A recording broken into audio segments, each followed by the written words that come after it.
Dream Team, it's your boy Neal back with another reaction video, guys. Here we are with Second Thought. Are we living through the end of an empire? Talking about the United States of America. I'm intrigued to hear the thoughts in this one. Before we jump in, make sure you subscribe to the channel, ring notification bell, get a video a thumbs up so it gets suggested. What we got? This episode and others like it are brought to you by the generous support of my patrons on Patreon. If you'd like to help support this channel, join our growing Discord server, and get early access to every video, consider becoming a patron at patreon.com/secondthought. Throughout the well-worn pages of history, empires have risen, grown to prominence, and collapsed into the mist of time. The Roman Empire, stretching from the sweltering sands of Africa to the murky woods of northern England. The British Empire and her dominance of the Seven Seas. Radio Shack. All of these and more have become the stuff of I love how they threw Radio Shack in there. Legend, each with their own stories of success, expansion, and ultimately collapse, unable to bear the weight of their inherent contradictions. But are all empires destined to meet this fate? And the question on everyone's mind, probably because it's the title of this video, are we living through the end of an empire? In this episode, we'll take a look at the precarious position of the United States and consider some historic parallels to assess whether the US is really in decline. That's really a great question. Are our empires destined to decline at some point, right? Destined to end up destroyed? And would the US be next?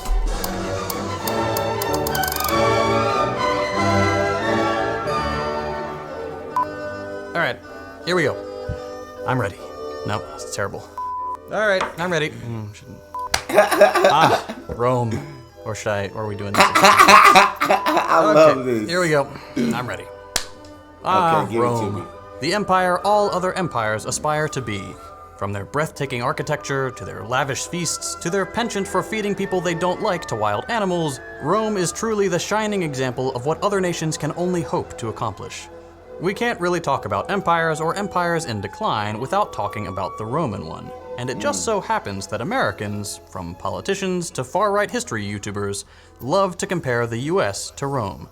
So, is there something to this comparison? Is the US the new Rome? In a lovely bit of cosmic irony, the first book of Edward Gibbon's ambitious 6-volume work, The History of the Decline and Fall of the Roman Empire, was published in 1776, on the eve of the birth of a new empire. One that would go on to become arguably the most powerful in history. In some ways, the United States and the Roman... Are we arguably the most powerful? Is America arguably the most powerful empire in the history of the world? America is very powerful, and they got their hands in a lot of other cookie jars, meaning in a lot of other countries and a lot of other business, and they do control a lot that goes on in the world. U.S. might be. Empire do have a lot in common. Behold, dear Petronius, my new Rome. An insatiable desire for expansion, extreme inequality, a globe-spanning network of influence, a penchant for chattel slavery, military dominance, and decadent displays of wealth. Facts. There have been countless books, essays, political diatribes, and social media posts earnestly comparing the United States to Rome, and often for good reason. Both empires were bogged down in endless wars, both displayed a shocking level of wealth inequality, both suffered economic crises that commentators in both eras were certain would spell the final end of the golden age of civilization. And if we're being honest, both had about the same response to disease outbreaks, which is to say those in power let a whole lot of people die and isolated themselves as best they could. Nah, this kind of scaring me a bit now, because that's all facts, bro. Like, are we destined? Are we retracing the footsteps of the Roman Empire? Are we following in their footsteps to destruction? Bro, keep going. We should also note that a lot of the people making these comparisons are only doing it because they have this weird thing about mythologizing the United States. It's a very young country, comparatively speaking. Facts. So what better way to afford it a little extra grandeur than giving ourselves the title of the New Rome, the shining city on a hill, the glorious republic that commands the world itself. That fits very nicely into the whole manifest destiny, American exceptionalism thing. We'll get back to that towards the end of the video. But first, we need to address what the end of an empire actually looks like. I'm sure you've heard the phrase, the fall of Rome. Yeah. Despite the popularity of the phrase, most academics have moved on from the term fall when talking about the Roman Empire. The consensus now is that it wasn't any single inflection point that triggered a dramatic collapse, but an agonizing, generations-long slide into a decreased standing in the world. There wasn't one single point where we could say Rome was an empire yesterday and today it's a failed project. The real world doesn't work like that. There were certainly some instances one could point to as chapter markers near the end of the story. For example, around the year 476, there wasn't really an emperor claiming the vast swaths of land the empire had once held with an iron fist. But if we're looking for a Marvel-esque announcement that Rome has fallen, we're not gonna find one. What we can trace, and it's easier to do so in retrospect, is a series of minor failures that go unaddressed. Crumbling infrastructure. Facts. Yeah, it's never just one thing. Just one thing caused the entire empire to crumble. That wouldn't have happened. Like you said, if you're looking at real life, it's got to be a series of things over times, over generations. These small things just consistently, slowly but steadily and surely adding up and bringing the Roman Empire to decline until that point where it is no longer an empire. But it wasn't something that just happened overnight. It was something that it was probably a decline for generations and generations. Due to lack of investment, rampant corruption, severe inequality, dwindling trust in institutions or leadership, humiliating military defeat, or endless conflict sapping resources. These all add up to a very real challenge to the structure of an empire. To take the Roman example, the city of Rome itself had been sacked multiple times, but what really did the city in was when the supply chain failed. State-subsidized grain shipments on state-subsidized ships tied up at state-subsidized docks. Eventually, as the state was less able or willing to maintain these mundane but crucial projects, things sort of just fell apart over time. It's never one big collapse, it's death by 1,000 cuts. There you go. Countless seeming... Perfect way to explain it. Perfect, and then you cut off supply chain, and yeah, you're effed. You're effed. That's all I can say. But death by 1,000 cuts is a perfect way to explain it. Insignificant failures that together add up to an inability to function. A useful way to think about this can be found in Isaac Asimov's Foundation trilogy, which is now actually a really good show if you're into sci-fi.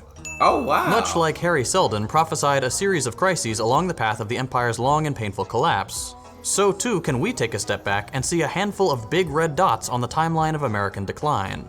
I don't want to spoil the show, but suffice it to say that it has a really good understanding of the scale we're talking about when looking at the process of decline. It's not a quick and dramatic collapse. These things I might have to check this out for sure. Decades or even centuries, but the cracks are already there. And every once in a while, a pillar buckles. The Great Depression, the Red Scares and McCarthyist pogroms, 9/11, the 2008 financial crash and Great Recession, COVID, and now the handful of crises that have been simmering for decades and are coming to a head. The climate crisis and the collapse of US imperial control of the periphery. We're losing ground economically, militarily, and geopolitically to China. The US regime's steadfast support for the genocide of the Palestinian people has ensured no country in the third world will ever believe our rhetoric about self-determination and freedom again. Just like that, an entire generation of Americans disabused of the myth that we're the good guys. And this is where the usual Western analysis begins to fail. A lot of people make the mistake of attributing crises of empire to the failures or excesses of individual leaders or people or groups with influence. It's always the other team that's making things go wrong. It's Trump on immigration and LGBT rights. It's Biden on funding endless proxy wars. Facts. While megalomaniacs or senile old warmongers can certainly make things worse, the underlying logic of the system in which they operate is the determining factor in how the crises they lead us through are handled. Bro, this man is perfectly putting into words to make it simple and easy for anyone to understand. It is no one person's fault for any decline, bro. It is the systems that have been put into place for centuries and generations. There's systems that need to be fixed and changed. But of course, those systems haven't been changed because the people benefiting from those systems, the people making the most profit, sitting at the top of the food chain, do not want those systems to change, because then that, you know what I'm saying, it's risky and it's scary because of all the wealth and power and influence they've gained through those systems.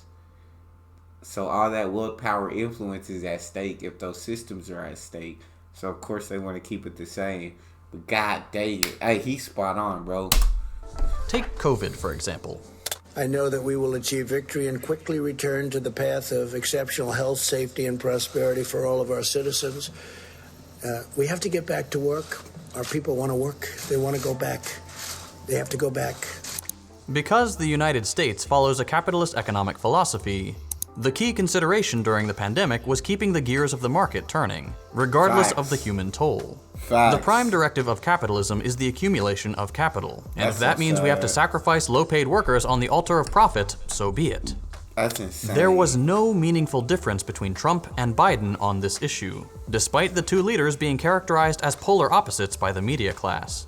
If you look beneath the aesthetic differences between the two major parties, if you ignore the bombastic rhetoric and empty posturing on social issues and look strictly at the economic base of the system we live under, it's clear that every single great man one could point to is beholden to the same interests, and is therefore more of a byproduct of the system than a leader that changes it. Thank you. Thank you. Thank you. They are a byproduct of the system. That's when when I say like presidents are supposed to be the most powerful seat in the world. I'll be sitting there like, I don't know.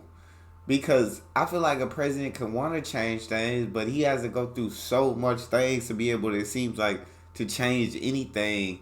He can't say he wants this and then implement it the next day. There's so many systems and so many things he has to go through before he can implement that change, if he is even able to implement that change. Like, I don't blame presidents for not being able to keep their promises, for not being able to do what they said they're going to do, for not being able to make real change, because the systems that are put in place are not built for them to be able to do that. You feel me? It's, oh my God. Oh, all right, talk to me. Talk to this man. Hey, he preaching right now. This man on something for real. Okay, so if it's not the leaders, then what makes the difference between empires that endure and empires that fall? Every nation and empire in history has faced challenges. Nothing exists in a vacuum. So what sets apart an empire that meets these challenges and one that's on the way out?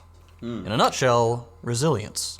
The ability of the system to react to, adapt to, and overcome the challenges they're presented with.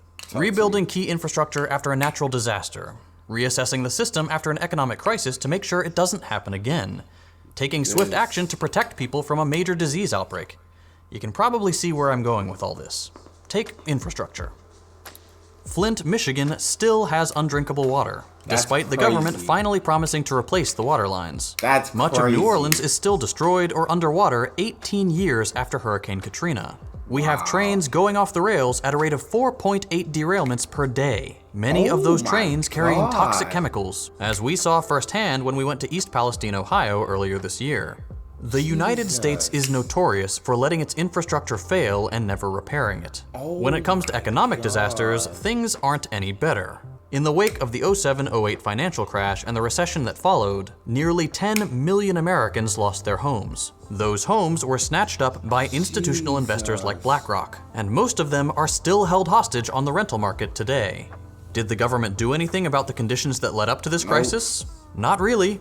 They gave a couple people a slap on the wrist, but the vast majority of the criminal executives that profited from the real estate bubble and swindled the American people got off scot-free. And now, experts are saying it kinda looks like there's... Just like I saw, what's that freaking movie, which was an incredible movie, about that guy who was betting on investing in stocks with GameStop. and it was going crazy. And then they tried to kind of rig it. The people with the money, the people with the power, tried to rig it to where they would win, to where they would become the successful ones. And then even though they broke laws to make this happen, they got caught red-handed. They got caught breaking these laws. None of them ever faced any kind of jail time, any kind of real punishment. You feel me? So it's like, get a slap on the wrist. It's craziness. Yet, if it's regular people and not these corporations, you're going to jail. It's simple and plain. You're going to jail. It's insanity. There's another bubble brewing.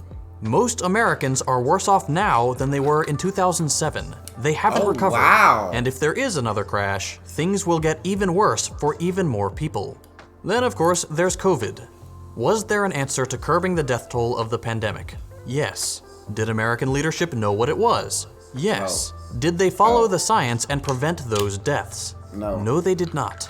In fact, they did the opposite, waxing poetic about the importance of the market and how valued our frontline workers are. And then they moved on. Over 1 million people died so the line wouldn't go down for a bit. That's Yet another crazy. failure of the American empire. That is absolute insane. When I saw this, bro, and I saw the numbers of American deaths rising compared to numbers of other countries, even if we have more people in a lot of other countries, when you look at the percentages, it was insanity. Our response to COVID was terrible. It was absolutely awful, bro. But yeah. The United States relies on a system that is not and can never be resilient. Capitalism demands running the leanest operation possible. No safety nets, no guardrails. Everything delivered at the last possible moment in the bare minimum amount. Corners cut at all levels of enterprise. When all the reasonable cuts have been made, then they come for the nickels and dimes. That means stripping benefits. No more pensions, no more health care, no more vacation time or parental leave. It means moving from employment to gig work, full-time hours to piecemeal contracts. And all of this is just on the domestic front. Those in power don't care if they have a pissed-off workforce. They know we have to accept whatever job we can get or we starve. There's no choice there. What they do care about is maintaining their geopolitical interest abroad. But once again, because of the logic of capitalism, the empire's grip is slipping. When we're the only game in town, we can give developing countries loans with obscenely exploitative conditions. We can force them to privatize, to sell off their industry to American investors, to buy back the goods that their own resources produced at exorbitant rates. Of course, the rest of the world hates us. But we don't care. We're the dominant world power. Facts. So in our arrogance, Of course, the rest of the world hates us, but we don't care. That is exactly how it is handled. That is exactly the attitude. outsource all our manufacturing to China to cut costs. Meanwhile, China has been taking the long view, thinking 5 years ahead, 10 years ahead, following common sense development plans, raising the standard of living of their people, building high-tech, modern cities that blow our infrastructure and productive capacity out of the water. That's and then, crazy. eventually, while we were busy bombing a dozen countries at once and making enemies around the world, China extends their hand in collaboration. Now there's a second economic superpower in the mix, one that offers development aid without the ridiculous requirements, one that benefits all involved parties, that looks ahead to a more connected, collaborative future and not one of imperialist domination. It's no wonder the US is losing trade deals and borrowers left and right. There's simply a better alternative. And when a country that has become entirely dependent on extracting wealth from the third world loses the ability to do so, what happens? They lash out. They get more violent. They start proxy wars in geostrategic locations to try to regain the upper hand. When a more lucrative or more strategic option becomes available, they dump their previous lackey and leave them to implode and be carved up by foreign investors. There's a reason we're looking at war with Russia over Ukraine, war with China over Taiwan, and war with the entire Arab world over Israel. It's because war is the last chance the US empire has to give itself a shot in the arm and limp along for another few decades as the dominant power. Will it work? We'll see. But That's scary here's the to thing think we about, really bro. need to internalize. We now live in a time where there is no longer anyone alive who remembers a time before American global dominance. Since World War II, and certainly since the illegal dissolution of the Soviet Union, the US has had very nearly uncontested control of the world. This has led to a Facts. perception among Americans, even those who are critical of the country's behavior, that the US really is special. That our empire won't go the way of all the others. That somehow we'll overcome all these challenges and avoid collapse or fading into irrelevance. We all have to grapple with the fact that this will not be the case. We are living through the end of an empire. It may not seem dramatic, it might not fit the apocalyptic vision of collapse we've come to expect, it may take another 100 years, but the US is on the way out. The contradictions have become so sharp and the failures so frequent that it should be clear to all but the most devoted acolytes to the cult of capitalism that the American empire has begun to wane. God dang, bro. I mentioned at the beginning of the episode that my content is only possible thanks to my patrons on... That's kind of the way he put it, bro. It's kind of scary to think about all those things, bro. Because he explained it in a way where you just believe him, where you gotta believe. Of course, you want to do your own research and everything into it, but I mean, he brought proof in the video. Literally proof. He brought the receipts to the video. What can you argue? Wow, that gave me a lot to think about that one. That's all we got. You guys got a favorite video suggestion? You can subscribe to Patreon or drop it in the comment section. It's your boy D Neal.